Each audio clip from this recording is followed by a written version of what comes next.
Hello viewers, हम तैयारी कर रहे हैं माध्यमिक शिक्षक चयन परीक्षा में हिंदी विषय की।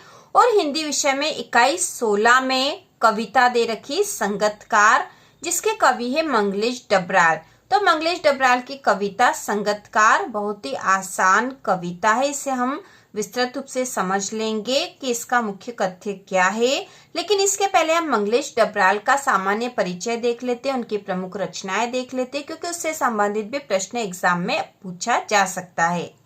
मंगलेश डबराल का जन्म सन 1948 में टिहरी गढ़वाल उत्तराखंड के काफल पानी गांव में हुआ था। आपको अंडरलाइन कर लेना चाहिए, लिख लेना चाहिए या फिर। और शिक्षा दीक्षा हुई देहरादून में। दिल्ली आकर हिंदी पैट्रियट प्रतिपक्ष और आसपास में काम करने के बाद वे भोपाल में भारत भवन से प्रकाशित होने वाले पूर्वग्रह में सहायक संपादक हुए। इलाहाबाद और लखनऊ से प्रकाशित अमृत प्रभात में भी कुछ दिन नौकरी की। सन 1983 में जनसत्ता अखबार में साहित्य संपादन का पद संभाला। कुछ समय सहारा समय में संपादन कार्य करने के बाद वे नेशनल बुक ट्रस्ट से जुड़े रहे। इनका निधन 2020 में हुआ। मंगलेश डबराल के 4 कविता संग्रह प्रकाशित हुए हैं। तो कविता संग्रह के नाम आपको याद होने चाहिए, मुख्य कविता संग्रह है। ठीक है, 4 कविता संग्रह इनके प्रकाशित हुए हैं, जो है पहाड़ पर लालटेन, घर का रास्ता, हम जो देखते हैं और आवाज भी एक जगह है। ये 4 कविता संग्रह है।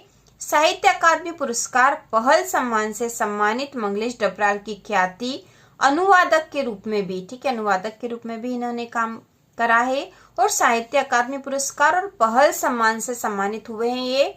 मंगलेश की कविताओं के भारतीय भाषाओं के अतिरिक्त अंग्रेजी, रूसी, जर्मन, स्पेनी, पोल्स्की और बल्गारी भाषाओं में भी अनुवाद प्रकाशित हो चुके हैं। कविता के अतिरिक्त वे साहित्य, सिनेमा, संचार माध्यम और संस्कृति के सवालों पर नियमित लेखन भी करते हैं। मंगलेश की कविताओं में सामंती बोध एवं पूंजीवादी छल छद्म दोनों का प्रतिकार है। ठीक है, इनकी कविताओं में सामंती बोध मतलब जो पुरानी सामंतवादी प्रथा थी उसका, और पूंजीवादी दोनों के ही छल और जो दिखावे है उसका विरोध किया गया है। वे यह प्रतिकार किसी शोर शराबे के साथ नहीं, बल्कि प्रतिपक्ष में एक सुंदर सपना रचकर करते हैं।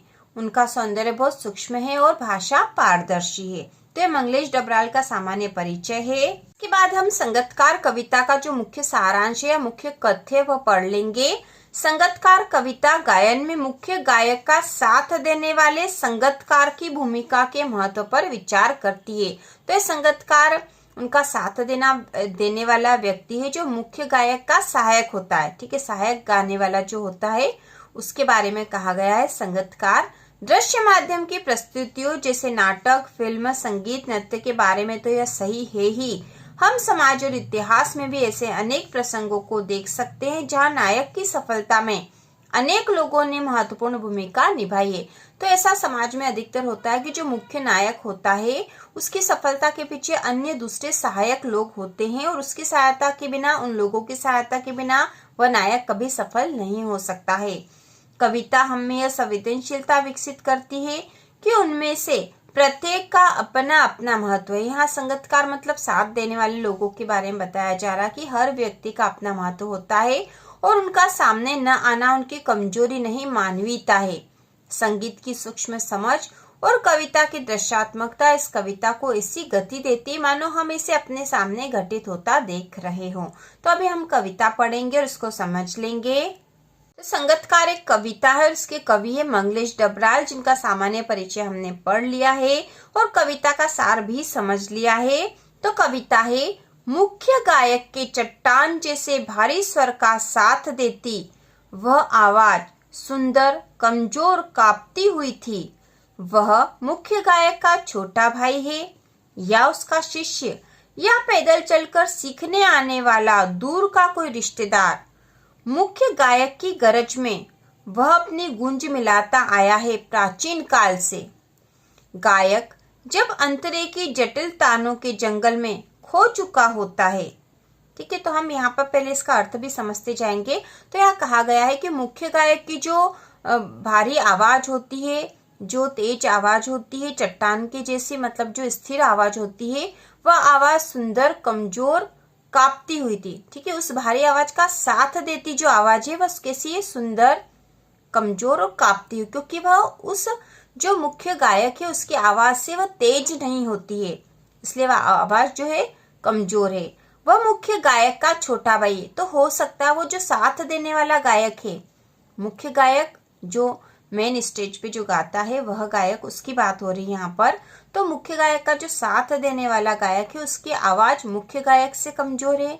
ठीक है, और वह साथ देने वाला ही संगतकार कहलाता है। तो वह संगतकार हो सकता है कि मुख्य गायक का छोटा भाई है या फिर उसका शिष्य, क्योंकि यही लोग उनसे सीखते हैं, या पैदल चलकर सीखने आने वाला दूर का कोई रिश्तेदार, या फिर यह मुख्य गायक का कोई दूर का रिश्तेदार है जो पैदल चलकर सीखने आता उनके पास। ठीक है, क्या सीखने आता होगा? गाना। मुख्य गायक की गरज में, मतलब मुख्य गायक जो है उसकी गरज में, मतलब उसकी लालसा में कि मुख्य गायक उसे गाना सिखाएगा, वह अपनी गूंज मिलाता आया है प्राचीन काल से। ठीक है, इस आशा से वह मुख्य गायक की आवाज में अपनी आवाज मिलाता हुआ, मतलब मुख्य गायक की आवाज का साथ देता हुआ, प्राचीन काल से ऐसा होता आ रहा है कि मुख्य गायक जो है वो गुरु का रूप ले लेता है और जो सहायक होते हैं वो शिष्य के रूप में उससे सीखते हैं।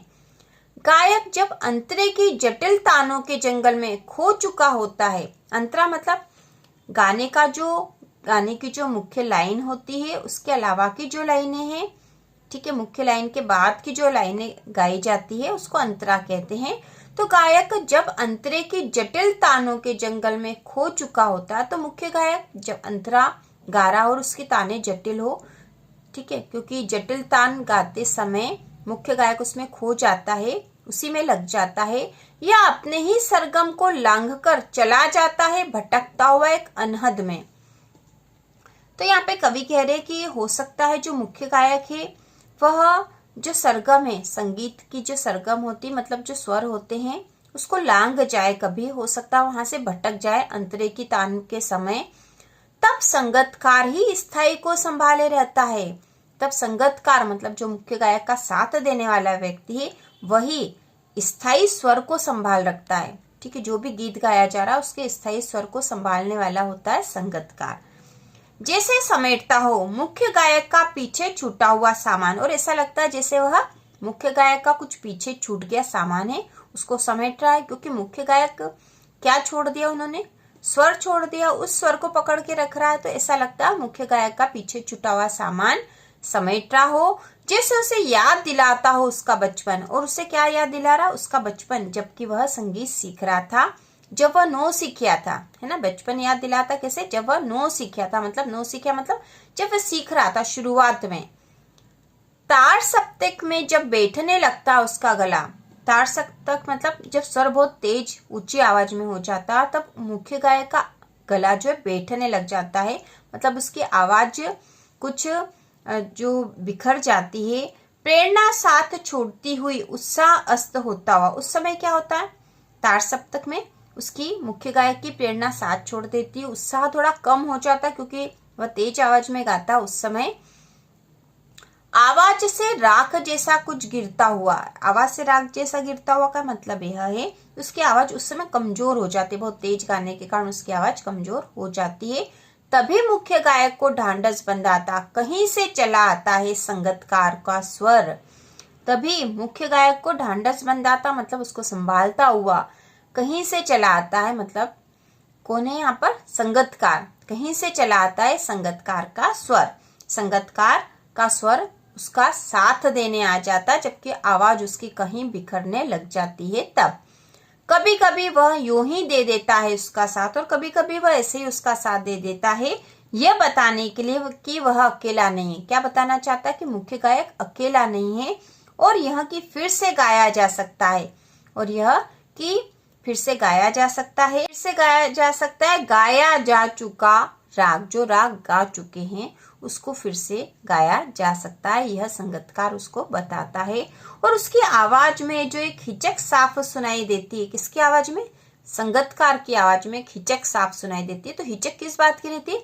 क्योंकि वह अपनी जो आवाज है मुख्य गायक की आवाज से आगे नहीं बढ़ाता है, उसका केवल साथ देता, उसके पीछे रहकर उसकी आवाज दबी हुई रहती है।